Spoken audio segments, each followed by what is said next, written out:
일본의 대기업 미쓰비시 머티리얼이 미군 포로 강제 노역죄에 이어서 중국인 강제 노역자에게도 사과하고 보상금을 지급하기로 했습니다. 하지만 한국인 피해자에 대해서는 여전히 외면하고 있습니다. 네, 국제부 기자 연결합니다. 이승은 기자. 국제부입니다. 지난 19일에 미군 강제 노역자들에게 사과했던 미쓰비시 머티리얼. 중국인 피해자에게도 사과했군요. 네, 그렇습니다. 미쓰비시 머티리얼이 중국인 강제 노역자에게도 사과하고 보상금을 주기로 했습니다.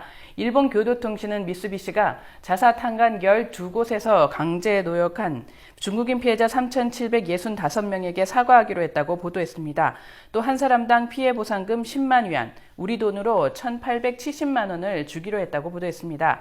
또 중국인 피해자를 위한 추모비를 세우고 일본 정부가 관련 조사를 진행하기 위해 2억엔, 우리 돈 18억 원 정도를 쓰기로 했다고 전했습니다. 일본 대기업이 중국인 강제노역 피해자에게 사과하고 피해 보상금을 주기로 한 것은 처음입니다. 네, 일제강점기 일본 기업에서 강제 노역한 조선인이 적어도 150만 명에서 240만 명 정도로 추정이 되고 있는데요. 중국인 강제 노역자는 얼마나 되는 겁니까? 네, 세계 문화유산으로 등재 과정에서 화두가 된 하시마 탄광을 비롯해서 일본 근대 산업시설에서 조선인뿐 아니라 중국인도 강제 노역을 했습니다. 1943년부터 45년까지 3만 9천 명이 일본 기업에 압송돼 강제 노역에 시달렸습니다. 이들 가운데 6,800명은 노역으로 사망했습니다. 중국인 강제 노역자들은 1990년대 중반부터 일본 법원에 10여 건의 손해배상 청구 소송을 냈지만 모두 패소했습니다. 일본 최고재판소는 2007년 중국인 개인의 배상 청구권이 1972년 중일 공동성명으로 소멸됐다며 원고 패소를 확정했습니다. 하지만 아베 정권의 우경화 행보로 중일 갈등이 고조되던 지난해 3월 중국 법원은 처음 중국인 강제노역 피해자들의 일본 기업을 대상으로 한 소송을 받아들였습니다. 이것이 일본에 적지 않은 부담으로 작용했는데요. 미쓰비시의 이번 결정도 중국 내 소송 과정에서 이루어졌습니다. 피해자들의 말을 들어보시겠습니다. 生活就是吃不饱，强过了亡国奴和奴隶的生活。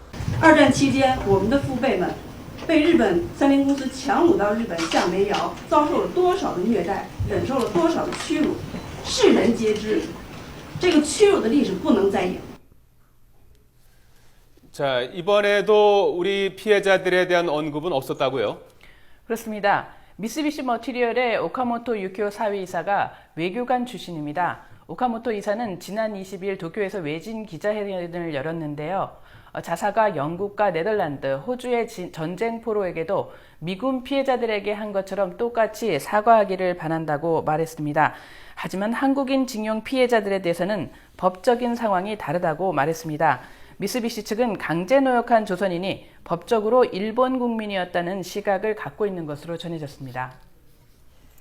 자, 그런데 이번에 이 미쓰비시의 사과 행보, 일본 정부와 교감이 이뤄진 아래 이뤄지고 있다, 이런 지적들이 많더라고요.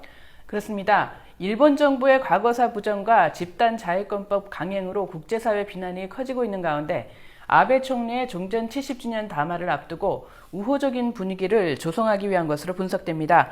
미쓰비시와 중국 피해자들은 다음 달 2차 대전 종전 70주년을 전후로 베이징에서 최종 화해 문서에 서명할 예정입니다.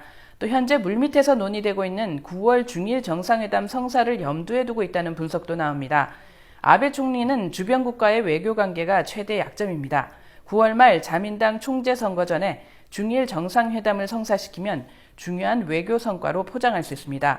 또 집단 자해권 법안 강행으로 떨어진 지지율을 회복하는 데 도움이 될 수 있다는 판단이 작용한 것으로 보입니다. 지금까지 국제부에서 전해드렸습니다.